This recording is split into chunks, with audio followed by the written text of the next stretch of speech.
Today we're going to go through this photography book by Paul McDonough called Headed West. I hope I pronounced his name right. But yeah, beautiful book in this nice bright orange color. And it's centered around his street photography work across America. And yeah, the reason why I wanted to kind of pick this book today is because I've been shooting a lot of street photography work for the past few months. And yeah, obviously this being a street photography book, quite topical for me. And yeah, just wanted to give you some thoughts. I've kind of marked some of my favorite photos, and yeah, just gonna go through those and see what I think.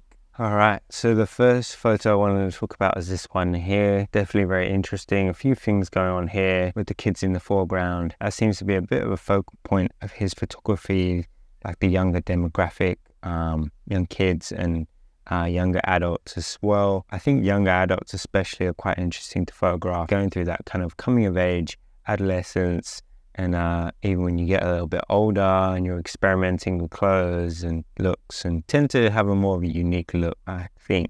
But yeah, that may be just me. But yeah, some really kind of nice leading lines at the top there, and yeah, really cool photograph. So the next photo I wanted to talk about is this one here. This one's in Toronto, Canada in 1972. I think a lot of these photos are around the 70s. Obviously you can tell the aesthetic and the clothing, the hairdos, and yeah, cars and that kind of thing. But yeah, obviously Paul shoots in black and white, which is of that time probably quite a common occurrence, especially with street work. But yeah, I'm always in awe when I see like such great black and white work. I shoot in color film, and sometimes I rely on color to kind of make that image that bit better or add certain characteristics to it, where when you're working with black and white, it's yeah, you're relying on the composition, you're relying on those kind of very raw aspects to pull through, which is definitely done here. Yeah, this is definitely a cool scene, probably my favorite in the book. Yeah, I just like the coordination of how they're all wearing a similar pair of jeans and a similar top, and yeah, all kind of focused on different parts.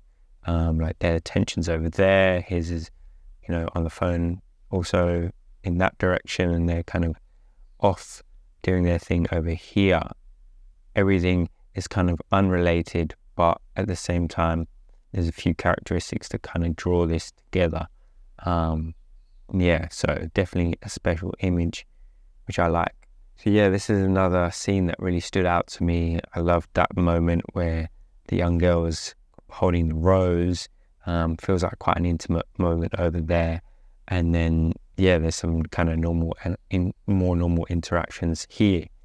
Yeah, not much else to say about this photo, but yeah, I think that partition stood out to me, and yeah, just having the added details cool as well. This is cool. This is probably a little different to his other pieces where he's just focused on one person, where a lot of the other photos are kind of multiple people and a few different scenes, where this is just like the one shot. But that feeling kind of spreads across to this one too. Almost feels just as complex, even though it is one person. Just kind of looking off into the distance. Almost feels like a road trip scene as well, like a coming of age movie, which is really cool. This is probably one of my favorites too. Another very detailed scene with a few things going off. Palm trees in the back are really beautiful, the way they just kind of swaying in the distance. A very cute interaction here with the boy on a bike, and seems to be some kind of discussion. Yeah, a lot of these feel like very raw, very natural, very innocent kind of moments, which kind of add such beauty to each of these photographs.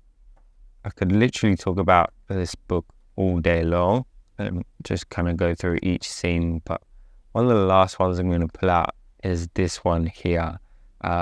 What I'm kind of sensing in a few of these photographs is this sense of nostalgia, like, you know, the outfits, the haircuts, the sunglasses, you know, as I spoke about briefly before. But yeah, as much as it is about that, you know, there's a lot more to these than just like nostalgia.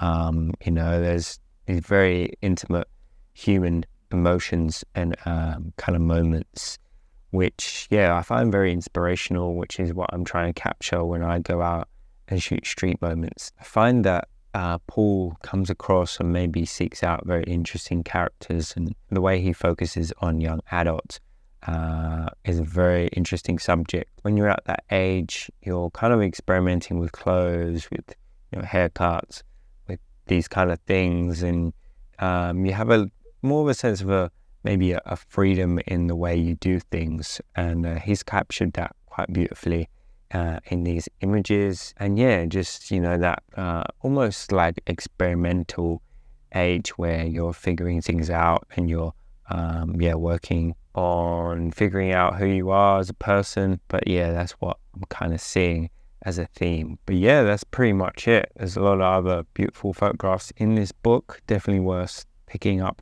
if you can get your hands on it. But yeah, I'm definitely going to be coming back to it and drawing inspiration from it in my own work. Yeah, especially as I venture more into street photography and figure out where I want to go with that and what I want to do. But yeah, that's pretty much it with this book. Currently, I've actually got Cinestill 800T loaded, which is kind of random. I had an old expired roll. It's about 3 years expired. So I'm kind of curious to how that's going to come out.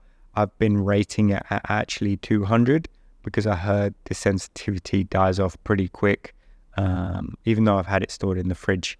Yeah, I'm just going off the basis of what I've read in forums and stuff. But yeah, that's pretty much it. Gonna shoot the rest of that roll. And then I've got some Kodak Gold, which I want to shoot as well.